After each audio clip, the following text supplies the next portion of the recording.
c'est juste à cause de ceci. Les riches ne travaillent pas pour de l'argent. Et c'était ça la différence. Parce que je n'ai jamais voulu travailler pour de l'argent pour avoir besoin d'un salaire.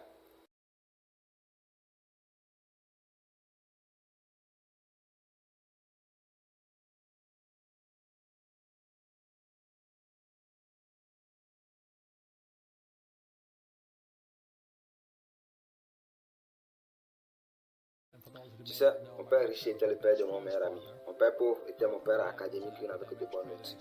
Je n'étais pas un bon élève. J'étais un élève avec des mauvaises notes au bon jeu. Mais mon père riche n'a jamais fini l'école. Donc, il avait un point de vue complètement différent. Je n'étais pas bon ou mauvais. Mais mon père riche était un entrepreneur et mon père pauvre était un enseignant d'école à la tête de l'éducation. Doctorat, Université de Stanford, Chicago, Northwestern.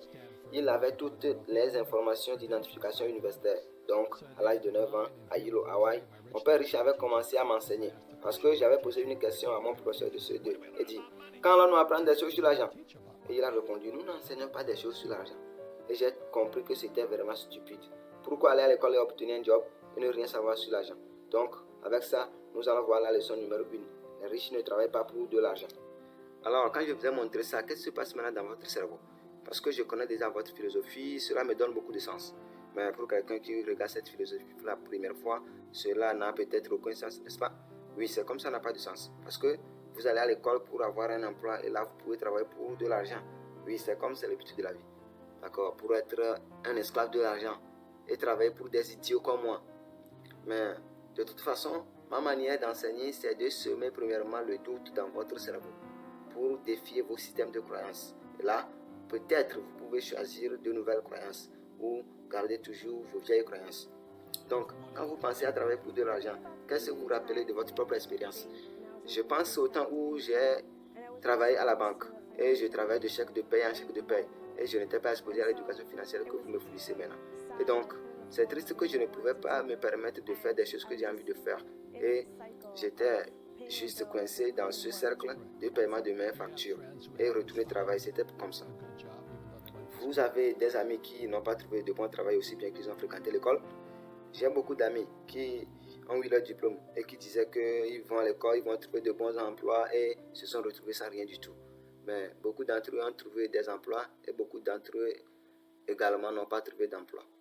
C'est l'ironie de quand j'avais quitté l'école dans les années 60, malgré qu'il y avait plein d'emplois.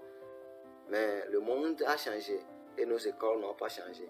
Et elles continuent de faire cette promesse innée de trouver un emploi. Et j'avais eu beaucoup de la chance. Et quand j'avais eu mon diplôme en 1969, nous étions des diplômés les mieux payés dans le monde. Mes camarades de classe gagnaient entre 120 000 et 150 000 dollars par an.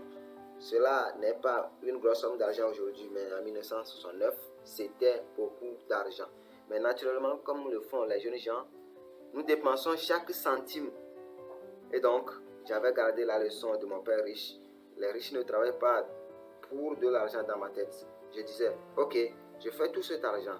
J'ai un emploi sécurisé, mais qu'est-ce qui va au-delà de tout ça? Et c'est de là que vient l'éducation. Donc, si je pouvais vous expliquer ceci pour le reste des leçons l'argent millénaire, c'est vraiment ce qui se trouve ici. Parce que l'éducation financière, c'est le fait de ne pas travailler pour de l'argent. Comme l'une des premières questions quand j'ai finalement réalisé ce que disait mon père riche, j'avais dit, eh bien, quand je n'aurai plus jamais avoir besoin d'un salaire. Donc, mon objectif n'était pas d'aller sur la lune, tu sais.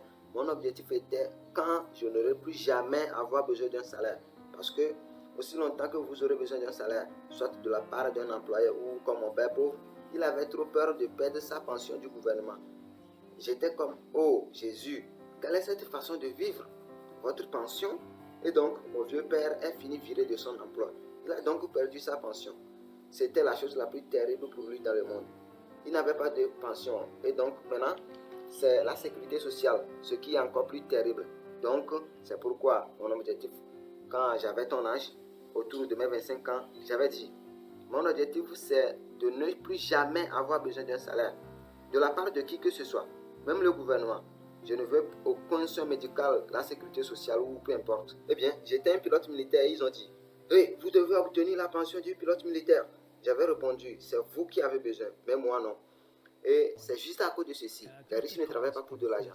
Et c'était ça la différence. Parce que je n'ai jamais voulu travailler pour de l'argent pour avoir besoin d'un salaire.